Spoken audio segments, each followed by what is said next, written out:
یہ خود ہی سارے کے سارے مسامات میں جب پانی جاتا ہے تو اللہ پاک اس کو پاک کر دیتے ہیں، وہ پاک ہو جاتا ہے۔ لہذا بھاپ وغیرہ کی وجہ سے شرعی طور پر کوئی اشکال ذہن میں پیدا نہیں ہونا چاہیے، نماز شرعاً درست ہے۔ البتہ ایسی جگہ پر مسجد بنانا جائز ہے یا نہیں، اس کی ہم نے وضاحت کر دی۔ اس کے ساتھ ساتھ ایک آپ کی اجازت سے بات اور بھی عرض کرنا چاہتا ہوں۔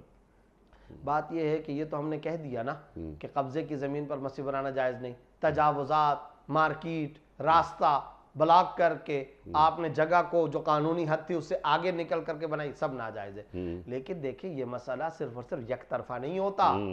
دو طرفہ ہوتا ہے۔ ہماری حکومت وقت اسٹیٹ اور ریاست کو بھی تو اس بات کا اہتمام کرنا چاہیے کہ ہر سوسائٹی، ہر علاقہ، ہر محلہ، ہر مقام پر مساجد کے لیے پلاٹوں کو مختص کرے۔ ایک طرف اگر ہم عوام کی طرف سے یہ صورتحال دیکھتے ہیں کہ جناب وہ قبضے کی زمین پر یا اس طرح گٹر وغیرہ پر یا مارکیٹ یا تجاوزات میں مسجد کو بنا لیتے ہیں، یہ عوامی اگر کوتاہی ہے، عوام کی طرف سے دینی کمزوری، جہالت، ناواقفیت، غفلت ہے، تو پھر دوسری طرف اسٹیٹ کا بھی تو آپ دیکھیں نا، کتنی جگہ ہیں جہاں پر اسٹیٹ اور ریاست نے نمازوں کے لیے جگہ مختص کی۔ اور اس سلسلے میں مثال دینا چاہوں گا خاص طور پر اپنے ملک کے کیپٹل دارالحکومت اسلام آباد کی۔ ہم وہاں جاتے ہیں، حیران ہوتے ہیں، وہاں جو میرا خیال ہے KDA یا CDA ہے غالباً، CDA۔ اب کیا ہے وہاں پر بینکوں میں، مختلف شاپنگ سینٹروں، مالز، دکانوں، یعنی سڑکوں پر دائیں اور بائیں کون بس رہا ہے؟ ہندوستان کے ہندو تو نہیں بس رہے، سارے کے سارے مسلمان ہیں، سارے کے سارے نمازی ہیں، سارے کے سارے عبادت گزار ہمارے برادران اسلام ہیں، لیکن کبھی وہاں پر پلوں کے نیچے، کبھی خود وہ چھاپڑے ٹائپ کے لگا کر کے سال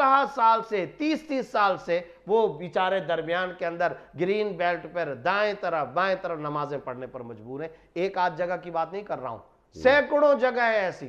آپ کا جانا رہتا ہے اسلام آباد میں، ہم ہر وقت جاتے رہتے ہیں، اور کیا کریں، یہ بلڈنگیں وہ زبردست قسم کی آسمان ہائی رائز بلڈنگیں، یہ بلڈنگیں، شاپنگ مال، سینٹر، مارکیٹیں، کچہریاں، بازار، سینٹر، مارکیٹیں، دکانیں، سب کچھ ہے، مسجد نہیں ہے۔ آپ ذرا بتائیے، آپ باہر کی دنیا کے اندر عام طور پر جاتے رہتے ہیں، شاپنگ سینٹرز ہوں یا عرب ممالک ہوں، تو وہاں پر بھی الگ سے جگہ مختص کی جاتی ہے، اور وہاں پر لوگ جا کر کے نماز ادا کرتے ہیں، اور اس کے ساتھ وضو کی جگہ باقاعدہ بنی ہوتی ہے، بعض اوقات واش روموں کی جگہ، ہر چیز کی سہولت موجود ہوتی ہے۔ یہ اسلامی ملک ہے، میں اس کے دارالحکومت کی یہ حالت بتا رہا ہوں، تو خدا را ہماری مقننہ کو، مقتدرہ کو، ہمارے ارباب اقتدار کو اس طرح بھی تو توجہ دینی چاہیے کہ بھائی آپ ان تمام مارکیٹوں میں کچھ جگہ مختص کریں، اور پلاننگ کے اندر رکھیں، ماسٹر پلان کے اندر رکھیں، اور اس میں مسجد کے لیے باقاعدہ جگہ، تاکہ دائیں بائیں کے دکاندار نمازی وہاں آ کر کے کم از کم نماز تو ادا کر سکیں۔ اس کے ساتھ ساتھ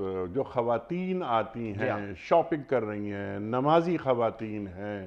تو ان کے لیے بھی ایک زنانہ مسجد کا اہتمام ہونا چاہیے، تاکہ وہ خاتون جو شاپنگ کر رہی ہیں، نماز کا وقت ہو گیا وہ جائیں، نماز پڑھیں اور دوبارہ شاپنگ کریں۔ تو یہ بہت اچھی تجویز ہے کہ ہر شاپنگ مال میں مسجد ضرور ہونی چاہیے، اس کو باقاعدہ قانون کا حصہ بنانا چاہیے۔ انشاءاللہ میں بھی یہ کوشش کروں گا کہ اس کو اسلامی نظریاتی کونسل کی سطح پر بھی اس مسئلے کو اٹھایا جائے، اور ایک اچھی بات بھی ذکر کر دوں، موٹر وے پر آپ کا سفر ہوتا ہے تو وہاں پر الحمدللہ مساجد ہیں، اور یہ بھی دیکھ کر کے بڑی خوشی ہوتی ہے کہ نہ صرف یہ کہ مساجد ہیں بلکہ صاف ستھری مساجد ہوتی ہیں، لاکھوں کی تعداد میں، میں یہ بلا مبالغہ کہہ رہا ہوں، ہزاروں نہیں، لاکھوں کی تعداد میں اگر ان سب کو جمع کیا جائے، یومیہ بنیادوں پر لوگ گاڑیاں روکتے ہیں، جائے طعام، جائے قیام، ساتھ میں مسجد کے مینارے کی شکل بھی ہوتی ہے، اور صاف ستھری مساجد، الحمدللہ ثم الحمدللہ، دل خوش ہو جاتا ہے۔ مجھے اب یہ یاد نہیں ہے کہ وہ کس حکومت کا تھا، غیر سیاسی لوگ ہیں، کس حکومت کا یہ پلان تھا، یا کس نے فیصلہ کیا، کس نے یہ وہ کیا، جس نے بھی کیا ہے، میں سمجھتا ہوں انشاءاللہ اس کی بخشش کے لیے، اس کی مغفرت کے لیے کافی وافی جتنے سجدے ہو رہے ہیں، وہ اس فیصلہ کرنے والے جتنے بھی افراد تھے ان کے انشاءاللہ نام اعمال میں جا رہا ہے۔ سارا اجر، سارا ثواب، سارا صدقہ جاریہ ان کیبنٹ یا ان افراد کے نام اعمال میں ضرور جا رہا ہوگا۔ جو اچھی بات ہے اس کو ہائی لائٹ کرنا چاہیے، مگر اس کا دائرہ بڑھانا چاہیے۔ بہت اچھی بات ہے، آپ نے یہ بات ذکر فرمائی، بڑا اچھا کیا۔ ایک بات ذہن میں آتی ہے، جب ہم موٹر وے پہ جاتے ہیں اور مسجد نظر آتی ہے، ہمیں رکتے ہیں، تو کیا ذہن کے کسی گوشے میں کبھی یہ بات آئی آپ کے؟ میرے ذہن کے گوشے میں یہ بات آئی کہ جیسے ہم مکہ سے مدینہ سفر کر رہے سبحان ہیں، اللہ، بالکل ایسے ہی، بالکل جہاں وہ رکتے ہیں ہم،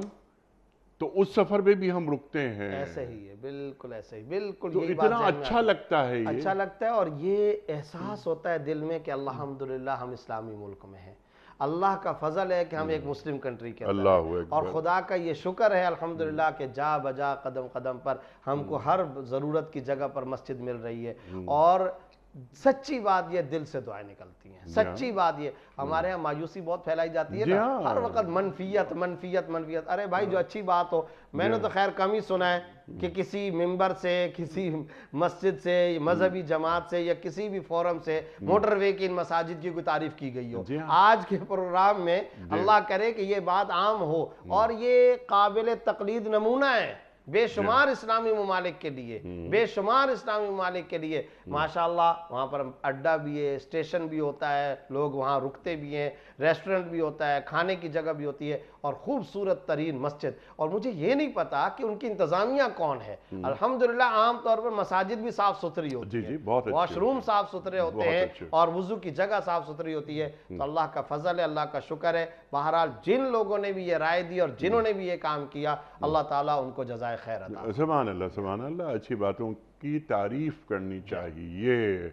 اور وہ جو آپ نے بڑی اچھی بات فرمائی کہ مایوسی پھیلائی جاتی ہے، یہ ملک ایک نعمت ہے، خدا کی نعمت ہے، اللہ اکبر، اور نعمت کی جو شکر گزاری کرتا ہے، اللہ فرماتا ہے کہ میں اس نعمت میں اضافہ کرتا ہوں۔ ایمان کے بعد پاکستان ہماری لیے ایک بہت بڑی سبحان نعمت اللہ، ہے۔ سبحان ہم اس اللہ، کو صرف اور صرف محبت کی نگاہ سے نہیں دیکھتے، بلکہ ہم اس کو تقدس بھی دیتے ہیں، صرف اور صرف محبت کی نگاہ سے نہیں دیکھتے، عقیدت کی بھی نگاہ سے دیکھتے ہیں۔ خدا اسے سلامت بھی رکھے، اور اللہ رب العزت اسے مستحکم فرمائے۔ سبحان اللہ، اور اس کی قدر کرنا ہمیں سکھا دے۔ اگلا سوال مفتی صاحب کے لیے۔ السلام علیکم مفتی صاحب، میرا آپ سے سوال یہ ہے،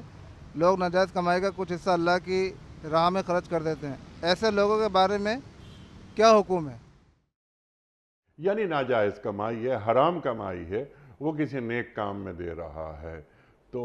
کیسے ممکن ہے؟ اللہ طیب ہے، جزاک اللہ، ارشاد۔ جزاک اللہ، آپ نے صحیح فرمایا، بلکہ یہ جو آپ نے بات بتائی یہ حدیث کا لفظ ہے، ان اللہ طیب یقبل الطیب، اللہ رب العزت پاک ہے، پاکیزہ ہے، اور اللہ تعالیٰ پاکیزہ اور طیب اور حلال مال کو ہی قبول کرتا ہے۔ سبحان اللہ۔ یہاں دو باتیں سمجھنی چاہیے، پہلی بات تو یہ کہ حلال مال سے صدقہ قبول ہوتا ہے، حرام مال سے صدقہ قبول نہیں ہوتا، حرام مال سے حج بھی نہیں ہوتا، حرام مال سے زکوٰۃ نہیں ادا ہوتی، حرام مال سے صدقہ نہیں ہوتا۔ اچھا، اس کی مثال کیا ہے؟ لاجیکل اس کی مثال یہ کہ ایک آدمی کہے کہ میں کفارہ ادا کر لوں گا اس لیے ڈکیتی مار رہا ہوں، یعنی توبہ کی نیت کر کے پہلے میں شراب پی لوں گا، پھر بعد میں توبہ کر لوں گا، اچھا میں قتل کر دیتا ہوں، بعد میں اللہ تعالیٰ سے معافی مانگ لوں گا، تو بھئی یہ کیسی بات ہو سکتی ہے؟ اس کی کیسے اجازت دی جا سکتی ہے؟ تو کہنے کا مقصد یہ ہے کہ بعد میں، اچھا ایک انسان حج پر گیا اور حج پر جا کر قصداً جان بوجھ کر کے اس نیت کے ساتھ وہ جرم کرتا ہے، بعد میں دم دے دوں گا، تو بھئی یہ کون سا طریقہ ہوا؟ یعنی میں باقاعدہ ابھی جرم کر رہا ہوں اور نیت بھی یہ رکھ رہا ہوں، ایک تو غلطی سے ہو گیا، چلو ہو گیا، لیکن باقاعدہ وہ کرتے ہیں میں اس لیے جرم کر رہا ہوں، جان بوجھ کے کر رہا ہوں، قصداً کر رہا ہوں، اپنے ارادے اور نیت سے کر رہا ہوں، بعد میں بکرا ذبح کر دوں گا، تو بھئی یہ کون سا طریقہ ہوا؟ تو اسی طریقے سے حرام مال سے صدقہ جائز نہیں ہے۔ اس کے بارے میں جو شرعی حکم ہے وہ یہ ہے کہ حرام مال چھوڑو، حرام کمائی چھوڑو، اور حرام کمائی کا اخروی جو نقصان تو ہوگا سو ہوگا، اس دنیا میں بھی اس کا نقصان ہوگا، عبادتیں قبول نہیں ہیں، دعا قبول نہیں ہے۔ آپ صلی اللہ علیہ وسلم کے وہ جو الفاظ ابن ماجہ کی روایت میں، مطعمو حرام، ملبسو حرام، مشربو حرام، فانا یستجاب لہ فی الدعاء، کھانا حرام کا، لقمہ حرام کا، پینا حرام کا، جسم میں حرام کا خون گردش کرتا ہے، فَأَنَّا يُسْتَجَابُ لَهُ فِي الدُّعَاء، اس کی دعا کیسے قبول ہو سکتی ہے؟ آج ہمارے ہاں بے شمار لوگ رونا دھونا روتے رہتے کہ جناب ہماری دعائیں قبول نہیں ہوتی۔ اسی طرح کئی سارے لوگ ہیں وہ کہتے ہیں ہماری بہو ہماری بات نہیں مانتی، بیٹی بات نہیں سنتی، بیٹا بات نہیں مانتا، اولاد نافرمانے، پیچھے پائپ لائن میں خرابی ہے، ذرا اس کا جائزہ لو، لقمہ کون سا کھلا رہے ہو؟ جیسا لقمہ اندر جائے گا ویسے افعال و اعمال باہر صادر ہوں گے۔ اور یہ خود سورہ بقرہ کی آیت نمبر 167 کے اندر اللہ رب العزت نے کیا فرمایا؟ یا ایھا الناس کلوا مما فی الارض حلالا طیبا، اور آگے فرمایا ولا تتبعوا خطوات الشیطان، اللہ اکبر، اے لوگو پاکیزہ رزق حلال کھاؤ اور شیطانی راستوں پر نہ چلو۔ پتہ یہ چلا کہ رزق کے ساتھ شیطان کے کام کا تعلق ہے۔ رزق حلال ہے، اب تم شیطانی راستوں پر نہیں چلو گے۔ رزق حرام ہے تو خود بخود تمہارے قدم شیطانی کاموں کی طرف جائیں گے۔ اور سورہ مومنون کے اندر کیا فرمایا تھا؟ یا ایھا الرسل کلوا من الطیبات واعملوا صالحا، اے رسولو پاکیزہ چیزیں کھاؤ، اے رسولو، اللہ اکبر، اور پاکیزہ چیزیں کھاؤ اور اچھے اچھے کام کرو، اچھے اچھے اعمال۔ حالانکہ انبیاء اور رسول تو حرام تو دور کی بات ہے، مشکوک چیز بھی نہیں کھاتے، اللہ تصور نہیں ہے اس بات کا، ہو سکتا ہی نہیں ہے۔ اس کے باوجود کیوں امت کو حکم دیا جا رہا ہے، عام انسانیت کو حکم دیا جا رہا ہے۔ مگر جو نقطہ امام راضی رحمۃ اللہ علیہ تفسیر کبیر میں بیان کر رہے ہیں، دونوں آیتوں کو سامنے رکھتے ہوئے، یہاں پر بھی کلوا من الطیبات واعملوا صالحا، پاکیزہ کھاؤ اور اچھے اعمال کرو۔ پتہ چلا اچھے اعمال کا دار و مدار پیچھے طعام، غذا اور خوراک پر ہے۔ سبحان اللہ، غذا اور خوراک اگر خراب ہے اعمال صحیح نہیں ہو سکتے، غذا اور خوراک اگر آپ کی ٹھیک ہے اعمال صحیح ہوں گے۔ یہ ہے اصل نقطہ۔ آج پورے معاشرے میں جو فساد آیا ہے یہی ہے، یا تو آپ کی آمدنی حرام ہے یا مشکوک ہے، اسی لیے اولاد نافرمان ہے۔ حضرات صحابہ تو ایک اور بات کہتے تھے، وہ یہ کہتے تھے ہمیں تو اپنے رزق کا اور اپنے معاش کا جانوروں سے بھی پتہ چل جاتا ہے، اپنے اعمال کا جانوروں سے پتہ چل جاتا ہے۔ کسی نے پوچھا جانوروں سے کیسے؟ جانور بھدکنے لگ جائے، ہمیں تکلیف پہنچانے لگ جائے، پتہ چل گیا شاید کسی کی غلط کھیتی کے اندر چلا گیا،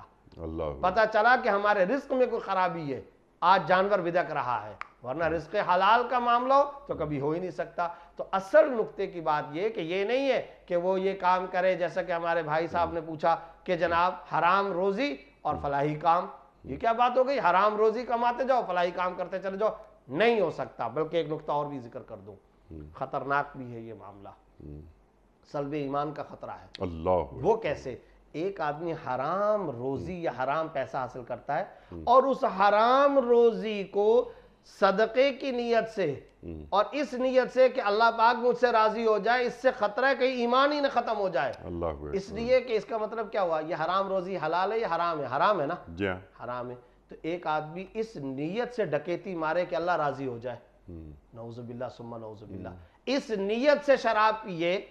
کہ اللہ تعالیٰ راضی ہو جائے، تو کیسے ہو سکتا ہے؟ وہ تو حرام ہے، ناجائز ہے، ہو ہی نہیں سکتا۔ تو اسی طریقے سے آپ حرام روزی سے صدقہ کر رہے ہیں، بالکل جائز نہیں۔ ہاں البتہ اگر کسی کے پاس حرام مال آ ہی گیا کسی طریقے سے، مثلا کوئی سیونگ اکاؤنٹ ہے اس میں سود لگ کر کے آ گیا، یا کسی طریقے سے کسی جگہ سے سود اس کے پاس آ گیا، یا اللہ بچائے اس نے شراب کا کوئی کام وام کیا تھا اس کے نتیجے میں پیسہ آ گیا، یا کوئی بدکاری کا پیسہ آ گیا، تو پھر ایسی صورت میں اس کو صدقہ کرنا لازم ہے، مگر صدقے کی نیت سے نہیں، اپنی جان چھڑانے کی نیت سے۔ بلا نیت ثواب صدقہ کیا جائے گا، ثواب کی نیت نہ کرے، جیسے عام دنوں میں ہوتا ہے کہ جب یہ خرچ کرے گا تو اتنے پیسے میں نے خرچ کیے اس کا اجر ملے گا، نہیں، بلا نیت ثواب اس نیت سے اس کو خرچ کر دے سماجی فلاحی رفاہی کاموں کے اندر کہ یہ ایک نجاست ہے جس نجاست کو میں اپنے وجود سے دور رکھنا چاہ رہا ہوں۔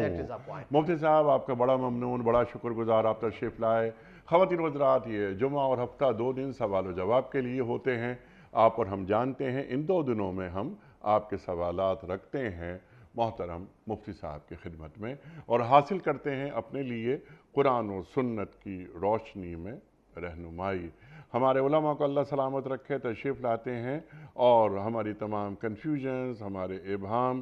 دور کر دیتے ہیں۔ خواتین و حضرات، وقت یہاں مکمل ہوا ہمارے آج کے پروگرام کا۔ آپ اور ہم جانتے ہیں کہ پیام صبح کا اختتام ہوتا ہے روزانہ ایک قول پر، اور وہ قول ہوتا ہے